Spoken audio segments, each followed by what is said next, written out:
चलो अगली एक सुंदर सी हेडिंग डालो। लिखो, अब लिखो लैटिस एनर्जी। लिखो लैटिस एनर्जी। अच्छा, कोवेलेंट कैरेक्टर अब निकाल लिया करोगे, आयनिक कैरेक्टर निकाल लोगे, जबकि हमने आयनिक कैरेक्टर विषय में कुछ जानकारी है नहीं, फिर भी हम निकाल लेंगे क्योंकि हमें कोवेलेंट कैरेक्टर मालूम है। कोवेलेंट कैरेक्टर का जस्ट अपोजिट कौन होता है? आयनिक कैरेक्टर। एक तीर से दो निशाने, है कि नहीं? चलो अगला लिखो लैटिस एनर्जी। लिखो लैटिस एनर्जी। Lattice energy. अच्छा, लैटिस क्या होता है? जो कैटायन और एनायन से मिलके बने उस चीज का नाम होता है लैटिस, है ना? अच्छा, जैसे एक बात बताओ, ये कौन है? Na+ और ये क्या है? Cl-। तो इससे बना क्या? NaCl। तो NaCl NaCl नहीं है, NaCl एक लैटिस है। क्लियर है? कुछ समझ में आ गया? है ना? क्या है? लैटिस है। क्लियर है? अच्छा एक बात बताओ, Na+ पहले अलग था, Cl- अलग था, इन दोनों लोगों से मिलके क्या बना? NaCl, है ना? अच्छा बताओ, NaCl के बीच में बॉन्ड ब्रेकिंग हुई कि बॉन्ड फॉर्मेशन हुआ?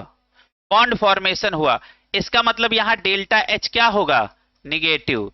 और डेल्टा एच ही यहां क्या कहलाता है? Lattice energy. क्लियर है? अब हमने क्या किया? NaCl को Na+ और Cl- में तोड़ दिया। तो बताओ, यहां बॉन्ड ब्रेकिंग हुई कि बॉन्ड फॉर्मेशन? बॉन्ड ब्रेकिंग, है ना बेटा? तो यहां डेल्टा एच कैसा हो जाएगा? पॉजिटिव। और ये भी क्या कहलाता है? Lattice energy. तो यदि आपसे आज के बाद कोई पूछे लैटिस एनर्जी पॉजिटिव होती कि निगेटिव, तो आप कहना बोथ। ठीक है? तो आज के बाद सारे बच्चे लैटिस को क्या बोलेंगे? लड्डू। लैटिस को क्या बोलेंगे? लड्डू। क्लियर है? जैसे लड्डू कई चीजों से मिलके बनता है, वैसे वैसे ही कैटायन और एनायन से मिलके क्या बनता है? लैटिस। और ये लैटिस ही क्या है? लड्डू। तो बताओ, केमिस्ट्री का लैटिस किस दो चीजों से मिलके बनता है? कैटायन और एनायन से। घर के लड्डू में तो बहुत सारी चीजें डाली जाती हैं, लेकिन केमिस्ट्री के लड्डू में सिर्फ दो चीजें, कौन? कैटायन और एनायन। यदि कैटायन और एनायन से मिलके जो भी बन जाए उसका नाम क्या होता है? लैटिस। अब इस लैटिस का नाम क्या है? NaCl। पहले तो इसे क्या कहोगे? जैसे एक आदमी पैदा हुआ तो एक इंसान पैदा हो, तो पप्पू झप्पू तो नाम बाद में रखते हैं। पहले ये NaCl क्या है? लैटिस। और इस लैटिस का फिर क्या नाम रख दिए? Sodium chloride. है क्या रख दिए? सोडियम क्लोराइड रखे। पहले ये क्या हुआ था? ये क्या था? लैटिस। इस लैटिस का क्या नाम है? Sodium chloride. समझ में आ गया? तो अच्छा एक बात बताओ, अब आपने एक मोल NaCl को उसके कैटायन और एनायन में तोड़ दिया, तो जो एनर्जी आपको तोड़ने में दी, आपने जो एनर्जी तोड़ने में इसमें लगाई है, उसी एनर्जी का नाम लैटिस एनर्जी। और जब कैटायन और एनायन से एक मोल आपने लैटिस बनाई है, तो जो एनर्जी मिली वो भी लैटिस एनर्जी। तो लैटिस एनर्जी एक्सो और एंडो बोथ, है ना? जैसे कोई तुमसे पूछे तो तुम बोलना कि लड्डू बनवाना है कि फुड़वाना है। लड्डू फूटता नहीं है, दो टुकड़ों में फूट गया। फूटना ही नहीं समझते हो? तो लड्डू टूट गया किसमें? कैटायन और एनायन में। तो इसमें जो दी गई एनर्जी तोड़ने के लिए वो क्या है? वो भी लैटिस एनर्जी। और लड्डू कैटायन और एनायन से मिलकर बना दिया गया, तो ये भी क्या है? Lattice energy. क्लियर है? तो नीचे लिखो, ये दोनों बातें लिख लो। लिखो,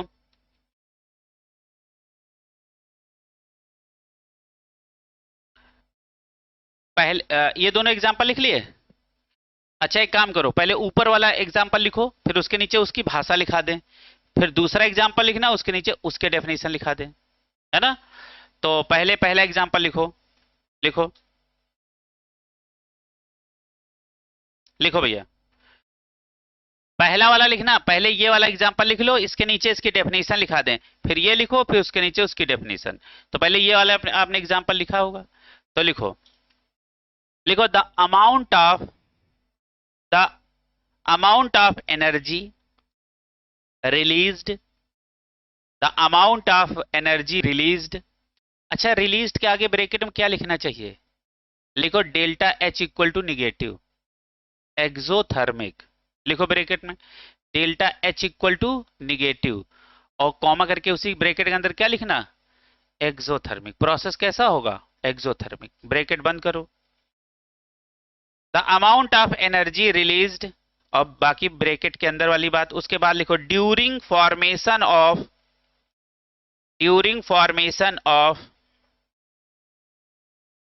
1 mole of crystal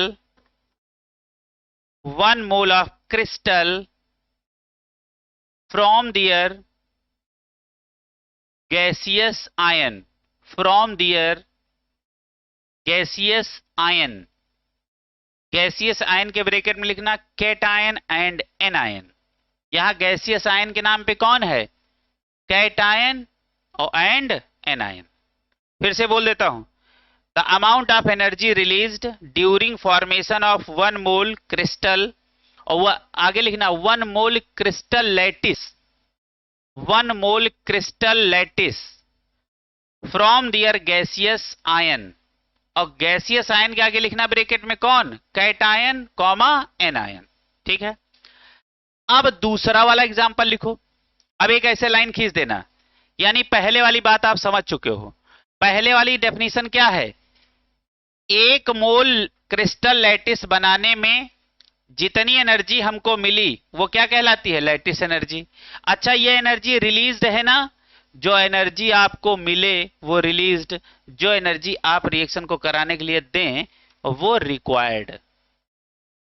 रिलीज्ड का मतलब होता एक्सो और रिक्वायर्ड का मतलब होता एंडो। क्लियर है? अब दूसरा वाला लिखो, दूसरे के नीचे डेफिनेशन लिखो, या पहले डेफिनेशन लिखा दें बाद में एग्जांपल लिख लो। लिख लो, लिख लो, पहले लिख लो, लेकिन दोनों को अलग अलग कर देना, पता लगे इसकी डेफिनेशन इसके साथ पढ़ रहे हो, है ना? तो एक यहां से लाइन खींच देना, जहां ये लिखा इसकी डेफिनेशन लिखा, लाइन खींच दो, फिर ये लिखो इसकी डेफिनेशन लिखो। लिखो the amount of energy required, the amount of energy required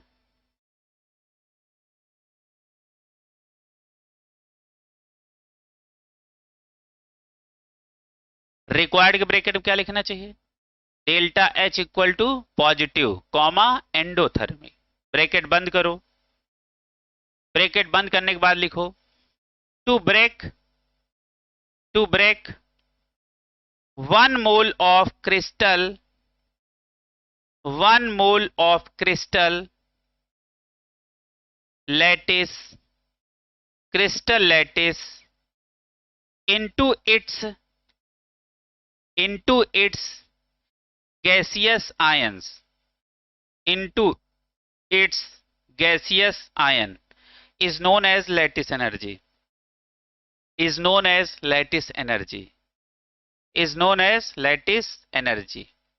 अच्छा, ऊपर वाली डेफिनेशन में चलो, ऊपर वाली डेफिनेशन में चलो, उसके आगे फिर लिख लो is known as lattice energy. ऊपर वाले में सेंटेंस कंप्लीट करो, is known as lattice energy. Last वाले में भी क्या लिखना है? Is known as lattice energy. It means lattice energy may be positive, may be negative, है ना? एक्सोथर्मिक और एंडोथर्मिक। जहां शब्द रिलीज आ जाए एक्सो, रिक्वायर्ड आ जाए एंडो। क्लियर है? अब आगे लिखो। ठीक है, अच्छा तुम लोग लैटिस एनर्जी को किससे लिखा करोगे? यू से लिखना। एनसीईआरटी लैटिस एनर्जी को किससे लिख रहा है? यू से। तो कहीं लिख लो लैटिस एनर्जी, आगे लिख लो इसको रिप्रेजेंट किससे करोगे? यू से। लिख लो यू।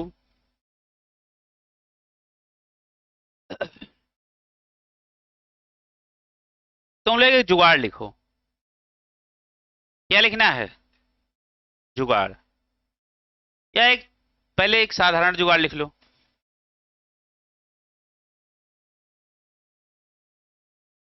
लिखो lattice energy directly proportional charge और इनवर्सली प्रोपोर्शनल साइज। ये कुछ देखा देखा लग रहा है ना? लिख लो इसको। लिखो write decreasing order of lattice energy. देखो, write decreasing order of lattice energy.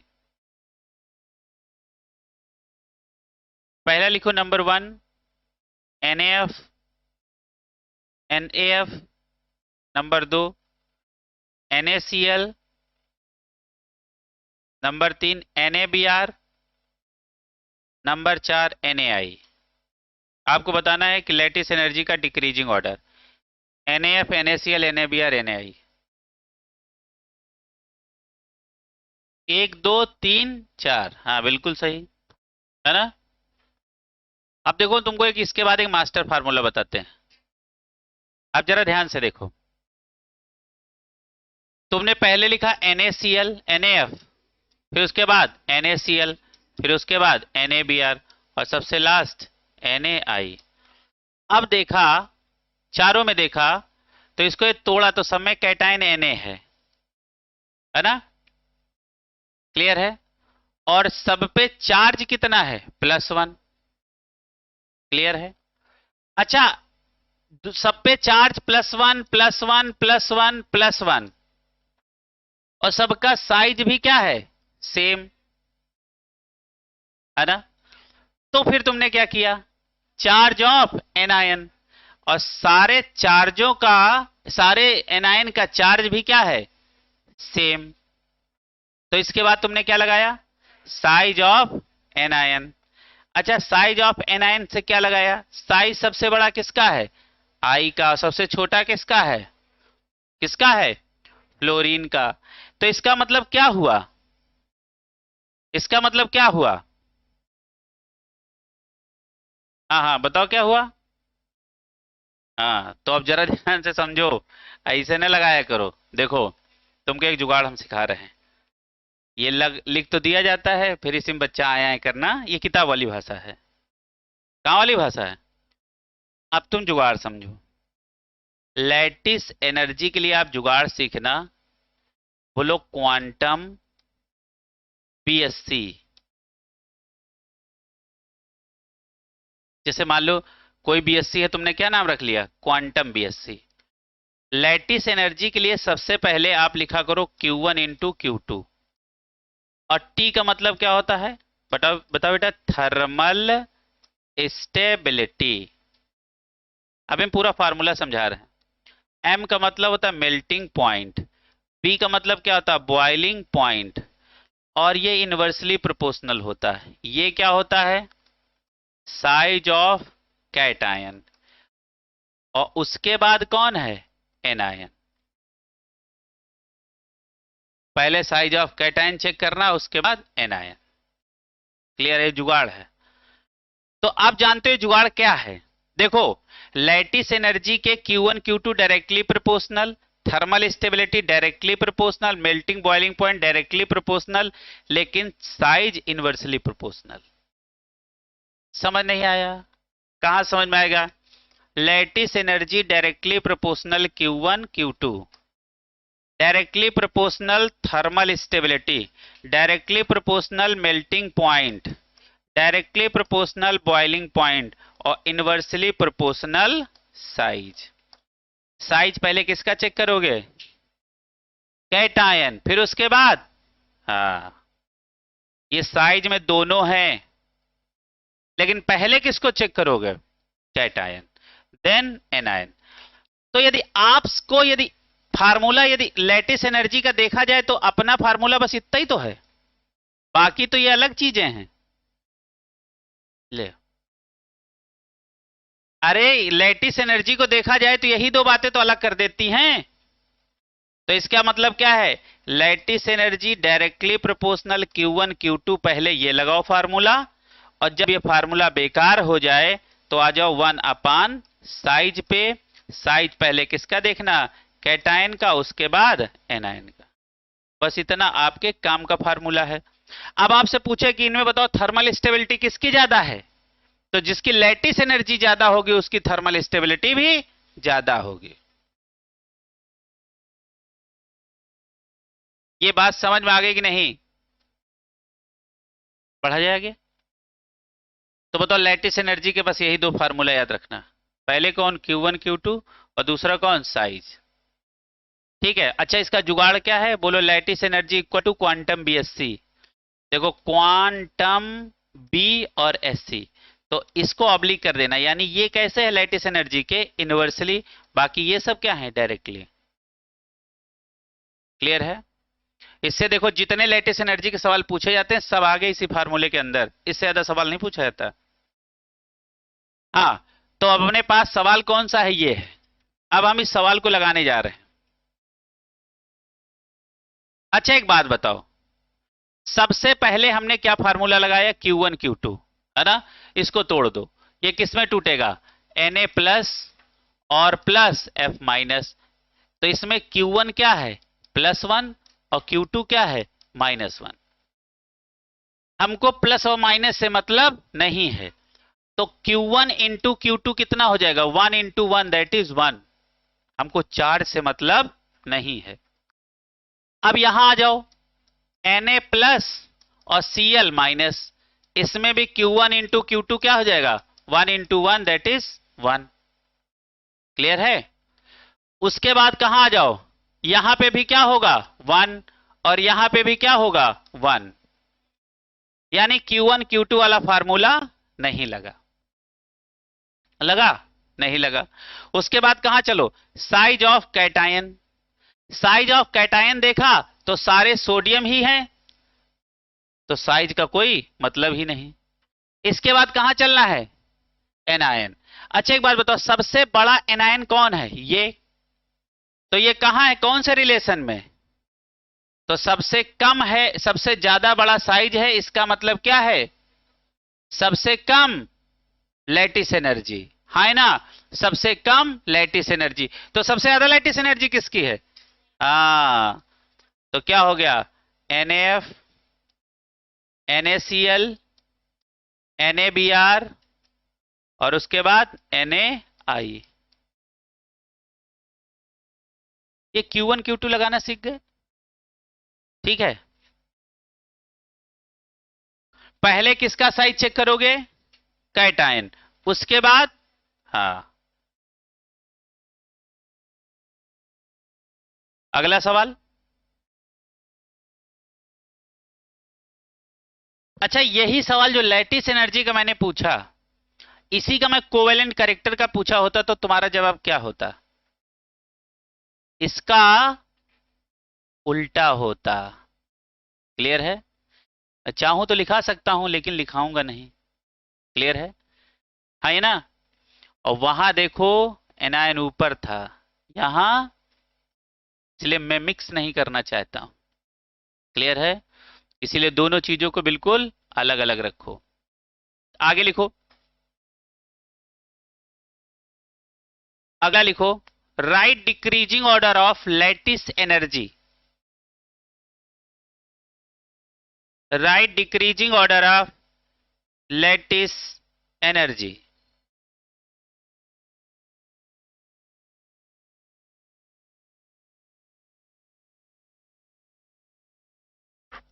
C लिखो, CaO2, CaO2,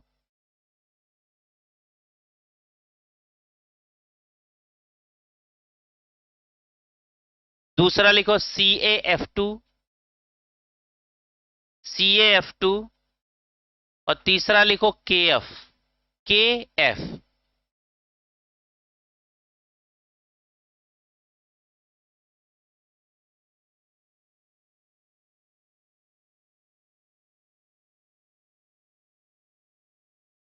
CaO2, CaF2 और KF। देखो, फिर से देखो, CaO2, CaF2, और कौन सा है? KF। आपको लैटिस एनर्जी बतानी है, आराम से बताओ।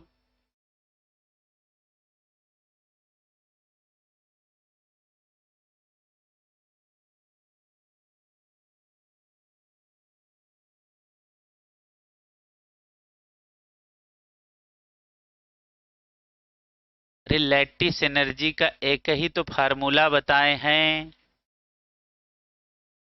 1 2 1 2 3 1 3 2। नहीं फिर लगा ही लो, सब लोग मेहनत करो। अच्छा, फार्मूला आपके सामने है, मेहनत करो। हाँ सुनील। हाँ हाँ ठीक है, अभी भेजें। अच्छा एक एक सेकंड, एक चीज करो, ये गड़बड़ा है। हाँ, मॉलिक्यूल कुछ हिसाबे नहीं बनना है। CaO CaF2, हाँ। अरे बड़ा गड़बड़ हो गया था। तो जानते हो इस पे +4 आ जाता, समझ में आ रहा है? तो गड़बड़ा जाता है, केमिस्ट्री बदल जाती। चलो अब तो बताओ, अच्छा आप बताओ। अच्छा यही लिए नहीं बता पा रहे थे, हैं? क्या है अब, क्या है? अच्छा चलो, अच्छा फार्मूला लगाते हैं हम लोग, है ना। पहले अच्छा इसको तोड़ो। Ca+2 क्यों बेटा, और प्लस O के ऊपर -2। तो अच्छा बताओ, यहाँ Q1 इंटू Q2 कितना हो जाएगा? 2 इंटू 2, दैट इज 4। यहां आ जाओ, Ca+2 और +2F माइनस। अच्छा एक यहाँ खास बात है, जितना एक एनायन और एक कैटायन पे चार्ज हो वही Q1 Q2 में रखना। यहां ऐसा नहीं दो रख देना ना। एक एनायन पे कितना चार्ज है? 1। और एक कैटायन पे चार्ज कितना है? तो जहां पे लिखा है Q1 और इंटू Q2, तो यहां पे लिखना, क्या लिखना? Charge of 1 cation. और ये क्या है? Charge of 1 anion. एक कैटायन और एक एनायन का चार्ज रखना है। अच्छा एक कैटायन पे चार्ज कितना है? 2। और एक एनायन पे चार्ज कितना है? 1। तो आंसर आ गया 2। आया? अच्छा यहां देखो, K प्लस और plus F minus, 1 into 1 that is 1। अब किसका Q1 Q2 ज्यादा आया? CaO का। और Q1 Q2 डायरेक्टली प्रोपोर्शनल किसके था? Lattice energy. तो बताओ लैटिस एनर्जी किसकी ज्यादा आई? CaO, दूसरा CaF2 और तीसरा Kf। सवाल लग गया। जुगाड़ समझ में आया? ये सब जुगाड़ टेक्नोलॉजी है, सीधे सवाल का जवाब। देयर इज नो इस्तेमाल ऑफ किताबी भाषा, है ना। दिस इज जुगाड़। चलेगा आगे लिखो। एक सवाल और इसी बात पे हो जाए, बहुत तूफानी सवाल है। लिखो, write decreasing order of thermal stability, right decreasing order of thermal stability, thermal stability and melting point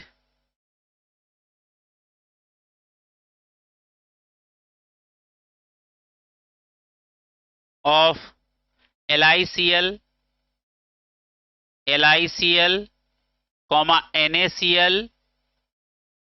KCl, RBCl। LiCl, NaCl, KCl, RBCl।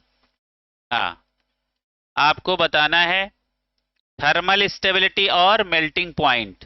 अच्छा बताओ, थर्मल स्टेबिलिटी और मेल्टिंग पॉइंट किसके डायरेक्टली प्रोपोर्शनल? Lattice energy. और lattice energy को बताने के लिए अपने पास दो चीजें हैं, Q1 Q2 और साइज। बस लैटिस एनर्जी निकाल लो तो आप थर्मल स्टेबिलिटी जान जाओगे। बस निकालो, निकल गया होगा। 1 2 3 4, खत्म सवाल। लिख लो, लिख लो। क्या होगा? LiCl, उसके बाद NaCl, उसके बाद KCl, उसके बाद RBCl।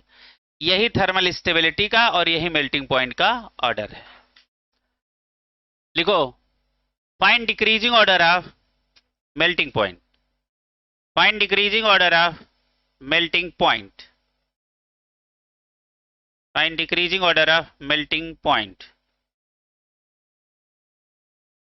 अच्छा मेल्टिंग पॉइंट वाला सवाल तो हो गया। तुम लिखो लैटिस एनर्जी, मेल्टिंग पॉइंट की जगह क्या लिखो? Lattice energy. अच्छा हो तो ये भी गया है ना, मतलब हमने दोनों एक ही में बोल दिए थे ना। चलो खैर कोई बात नहीं, ऑप्शन चेंज कर देता हूं, है ना। ऑप्शन चेंज कर देता हूं। लिखो इसी बात पे धुआंधार सवाल।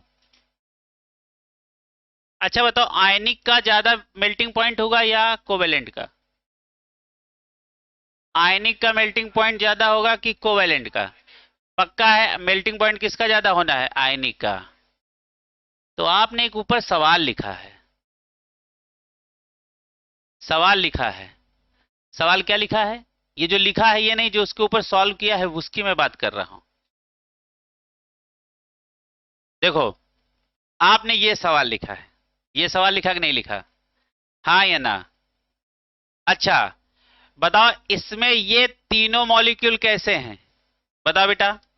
आयनिक। और ये कैसा है? कोवेलेंट। ऊपर वाला पहले सवाल कंप्लीट करो, ठीक है? अच्छा, ऊपर वाले सवाल हमने पूछा क्या था? थर्मल स्टेबिलिटी और मेल्टिंग पॉइंट, ठीक है? इसको लिखो, थर्मल स्टेबिलिटी और melting point.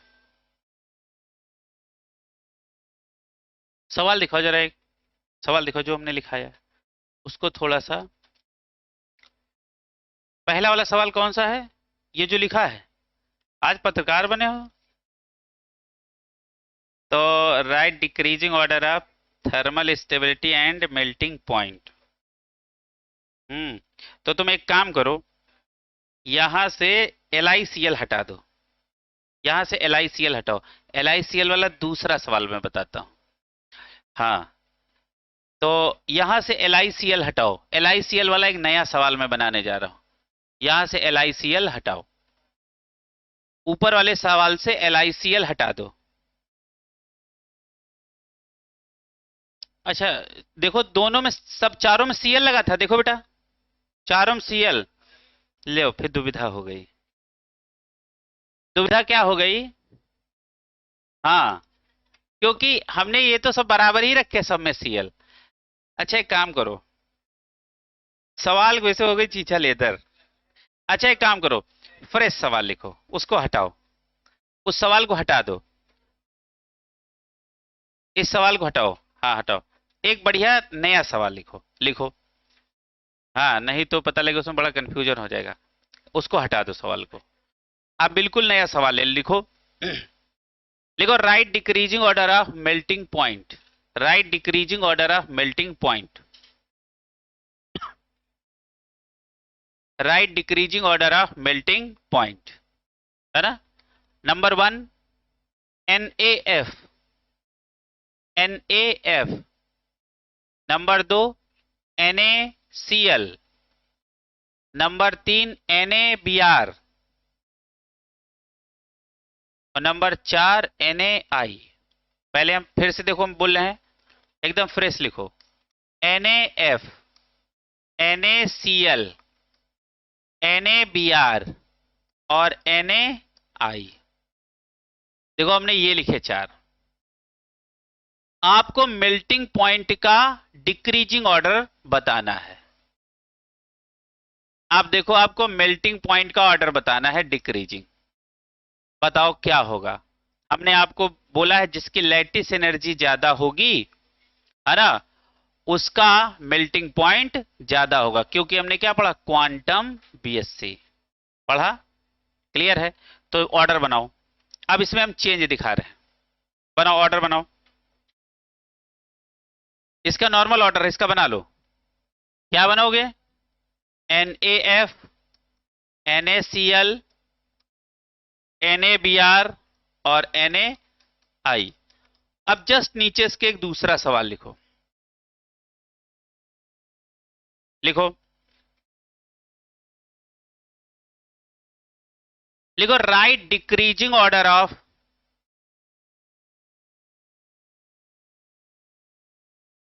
Write decreasing order of lattice energy. Write decreasing order of lattice energy. Write decreasing order of lattice energy. पहला लिखो LiCl। अब बात समझ में आने जा रही। दूसरा लिखो NaCl। तीसरा लिखो KCl।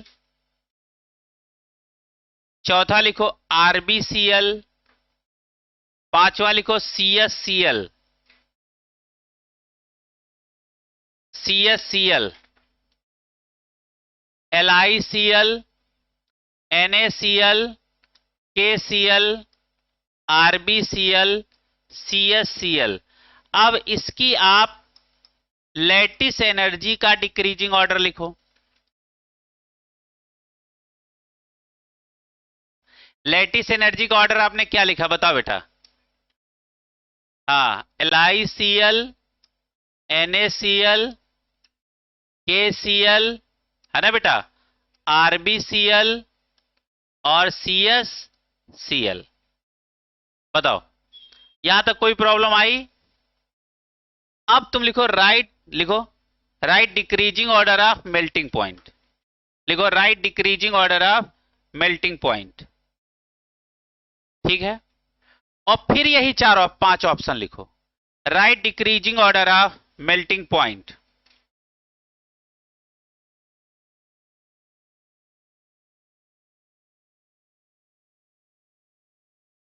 Right decreasing order of melting point.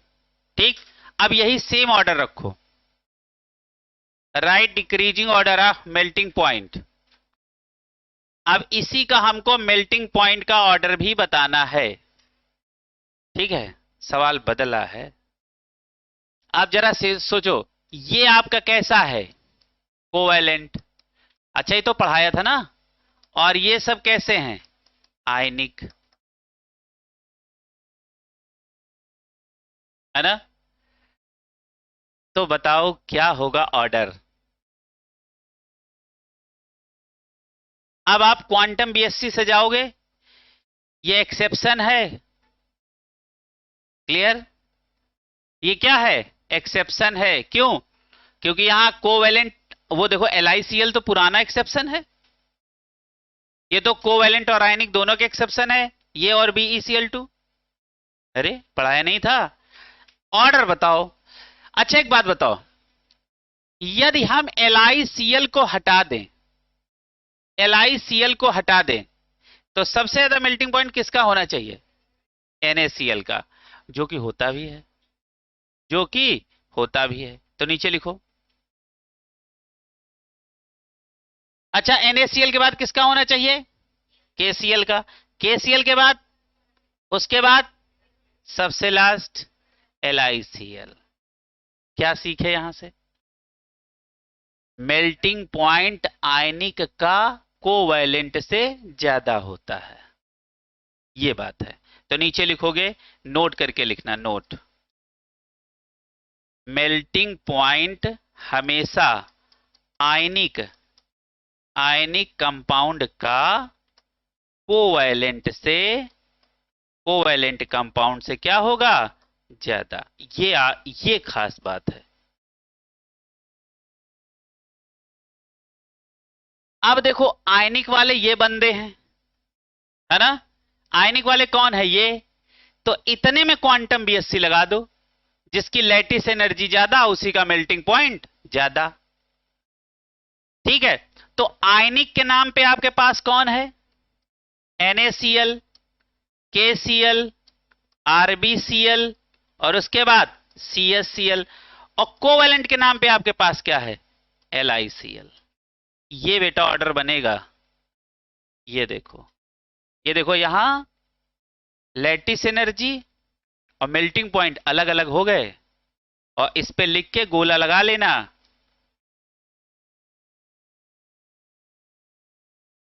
समझ में आ गया? अच्छा बताओ, ऐसा ही सेम एक्सेप्शन कहां मिलने वाला है? Very good. अरे BeCl2 वाली फैमिली में यही सेम एक्सेप्शन वहां पे भी मिलना है। वहां पे भी मेल्टिंग पॉइंट का अलग ऑर्डर होगा और लैटिस एनर्जी का अलग ऑर्डर होगा। क्लियर है? और जहां या तो सब कोवैलेंट हो या तो सब आयनिक हो, तो क्वांटम बीएससी। अरे जब एक टाइप के हो, या तो सब आयनिक हो या तो सब कोवैलेंट हो, तो कौन सा ऑर्डर लगाओगे? Quantum BSc. और मान लो आयनिक और कोवैलेंट मिक्स, क्या है? मिक्स है, तो आयनिक का मेल्टिंग पॉइंट कोवैलेंट से ज्यादा होगा। तो आयनिक वालों को पहले रख लो, पहले आयनिक वालों में क्वांटम बीएससी लगा लो, और फिर उसके बाद कोवैलेंट में लगा लो। सवाल बहुत बढ़िया है, इसीलिए हमने कहा था ऊपर वाला हटाओ, अभी नए सवाल लिखो। अच्छा देखो, यहां हमने आपको सबसे पहला सवाल कटाने के बाद क्या लिखवाया, सबसे पहला सवाल, सबसे पहला सवाल, लो बेटा कोई एक लो, तुम दिखाओ। देखो सबसे, सब पत्रकार हैं, हाँ सुनेगा। सबसे पहला हमने सवाल लिखाया है right decreasing order of melting point, है ना, और हमने लिखा NaF, NaCl, NaBr, NaI, इसमें सब आयनिक हैं। इसका मतलब जो मेल्टिंग पॉइंट का ऑर्डर है वही लैटिस एनर्जी का ऑर्डर है। पहला सवाल, सवाल समझ में आया? पहला सवाल हमने कहा क्या बोला, सब लोग पढ़ो, right decreasing order of melting point, है ना, मेल्टिंग पॉइंट, और इसी के आगे लिखो एंड लैटिस एनर्जी, क्योंकि यहां दोनों को ऑर्डर सेम पाया जाएगा। लिखो, यहां लिखो melting point and lattice energy. तो देखो ये ऑप्शन कौन सा था, ये वाला था ना बेटा। तो melting point and lattice energy का यहां ऑर्डर क्या होगा, सेम। बट अगले सवाल में LiCl आ जाने की वजह से लैटिस एनर्जी का ऑर्डर कुछ और था और मेल्टिंग पॉइंट का ऑर्डर कुछ और था। अब जरा तीनों सवालों को मैच करें, क्लियर है? अब आपको देखो, खुद नहीं ढूंढ पा रहे कहां लिखा है, अब तो समझ में आया, क्लियर है? अब एक और धुआंधार सवाल लिख लो, एक और सवाल लिखो। समय कितना हो गया? अरे लिख लो बेटा, बहुत लाजवाब सवाल आ गया। लिखो लिखो लिखो लिखो, write decreasing order of lattice energy and melting point, write decreasing order of melting point and lattice energy of the following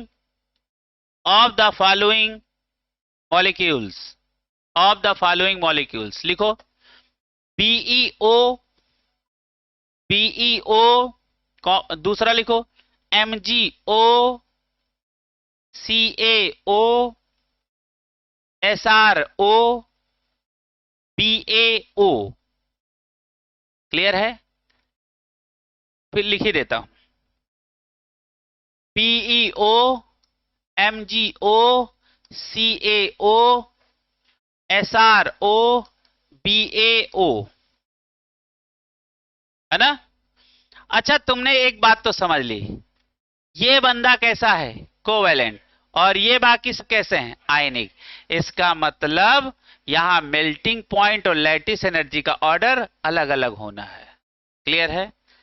अच्छा ये कैसा है, इसके सामने क्या लिखोगे, कोवेलेंट, और ये कैसे हैं, आयनिक। अच्छा अब देखो, लैटिस एनर्जी का केस अलग होगा, और मेल्टिंग पॉइंट में आपको क्या रखना है, सबसे पहले किसको रखना, आयनिक को, उसके बाद किसको रखना, कोवेलेंट को। यहां का ऑर्डर अलग होगा, यहां का ऑर्डर अलग होगा। अब सजा लो। अच्छा लैटिस एनर्जी कैसे निकालते हो बताओ, Q1 Q2 किससे निकालते हो, Q1 Q2, और Q1 Q2 सबका सेम है, तो अच्छा एक निकाल ही दें। देखो कैसे निकालोगे, BE +2 और +O -2, तो क्या हो जाएगा, 2 × 2 दैट इज 4, इसका भी 4, इसका भी 4, इसका भी और इसका भी 4। तो क्या गड़बड़ा गया, Q1 × Q2, कहां चले जाओ, साइज ऑफ कैटायन, है ना? बस लगा लो, लगा लो, सब लोग लगाओ। कैटायन का साइज जिसका सबसे छोटा होगा उसका लैटिस एनर्जी सबसे ज्यादा होगी। तो बताओ लैटिस एनर्जी सबसे ज्यादा किसकी होगी, BeO, उसके बाद MgO, उसके बाद CaO, उसके बाद SrO, और सबसे कम BaO। अच्छा यहां बताओ क्या होना है, हाँ सबसे पहले MgO, उसके बाद CaO, उसके बाद SrO, उसके बाद BaO, और लास्ट में कौन है, BeO। ये देखो देखो अलग अलग ऑर्डर आया नहीं, ये संभल के लगाना, हमने तो क्वांटम बीएससी रटा दी है, ये सेम लोगों की बात है। मान लो आयनिक और कोवेलेंट दोनों घुसे पड़े हैं उसमें, तो ये फार्मूला आयनिक के लिए अलग लगाना, कोवेलेंट के लिए अलग लगाना। और मेल्टिंग पॉइंट किसका ज्यादा होता है? आयनिक का ज्यादा होता है कोवेलेंट से। क्लियर है? तो यही सारी बातें हैं।